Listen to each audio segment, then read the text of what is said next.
പൂരത്തിൻ്റെ രണ്ടാമത്തെ ദിവസം 2026 ഏപ്രിൽ 27 നായ്ക്കനാലാണ്. ഇവിടുത്തെ ആല് മുറിച്ച് കളഞ്ഞിരിക്കുന്നു. പുതിയ ആല് നട്ടുണ്ട്. അപ്പോൾ അവിടെയാണ് കൊടി ഉയർത്തിയിരിക്കുന്നത്. ഇവിടെ രാവിലത്തെ കാഴ്ച പകൽപ്പൂരത്തിൻ്റെ ദിവസമാണ്. ഇന്നലെ രാത്രി പഞ്ചവാദ്യം കഴിഞ്ഞ് തിരുവമ്പാടി ഭഗവതി ഒരു 1:30 കൂടിയിട്ട് ഇവിടെ എഴുന്നള്ളി നിൽക്കുകയാണ്. ഇന്നലെ ഈ വെടിക്കെട്ട് പുരയിലെ അപകടത്തിനെ തുടർന്ന് വെടിക്കെട്ടൊന്നും ഇല്ലാത്ത കാരണം പിന്നെ അതൊന്നും ഉണ്ടായില്ല, വെടിക്കെട്ടുണ്ടായില്ല. പക്ഷേ ഭഗവതി പന്തലിൽ വന്ന് നിന്നുണ്ട്. ഇനിയിപ്പോൾ ഇവിടെ നിന്നൊരു 8 മണിയാകുമ്പോൾ ഇവിടെ നിന്ന് നേരെ 15 ആനയായിട്ട് ശ്രീമൂലസ്ഥാനത്തേക്ക് എഴുന്നള്ളുമ്പോൾ അപ്പുറത്തെ പന്തലിൽ നിന്ന് മണികണ്ഠനാഥ് പന്തലിൽ നിന്ന് പാറമേക്കാവ് ഭഗവതിയും വരും.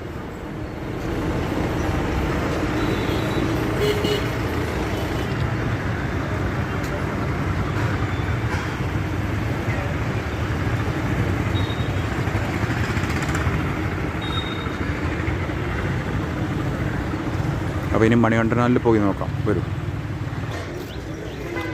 ഇതാണ് ശ്രീമൂലസ്ഥാനം വടക്കുംനാഥൻ്റെ. തിരുവമ്പാടി ഭഗവതി ഇവിടെയാണ് വന്നിട്ട് മേള അവസാനിപ്പിക്കുക.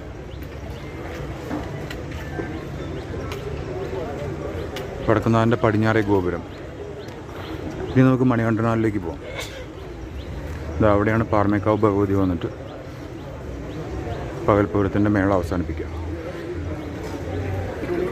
ഇതിപ്പോൾ മണികണ്ഠനാഥിലാണ്. മണികണ്ഠനാഥ് പന്തലിൽ നിന്നിരുന്ന പാറമേക്കാവിലമ്മ ഇങ്ങോട്ട് തേക്കിൻകാട്ടിലേക്ക് കയറി നിന്ന് കഴിഞ്ഞു. ഇനിയിപ്പോൾ എഴുന്നള്ളിക്കേണ്ട ആന വരുമ്പോൾ അപ്പോൾ അങ്ങോട്ട് ആന മാറ്റും. ഈ കോലം ആ ആനയിലേക്ക് മാറ്റും. മറ്റുള്ള പറ്റാനുകളൊക്കെ വന്നിട്ടുണ്ട് അവിടെ.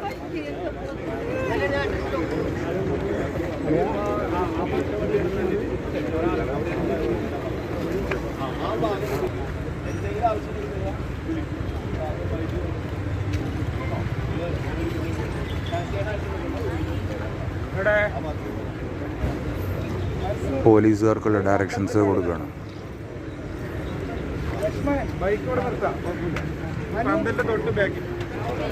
മണികണ്ഠനാഥ് ഗണപതി സുബ്രഹ്മണ്യ ക്ഷേത്രമാണ് അതൊക്കെ.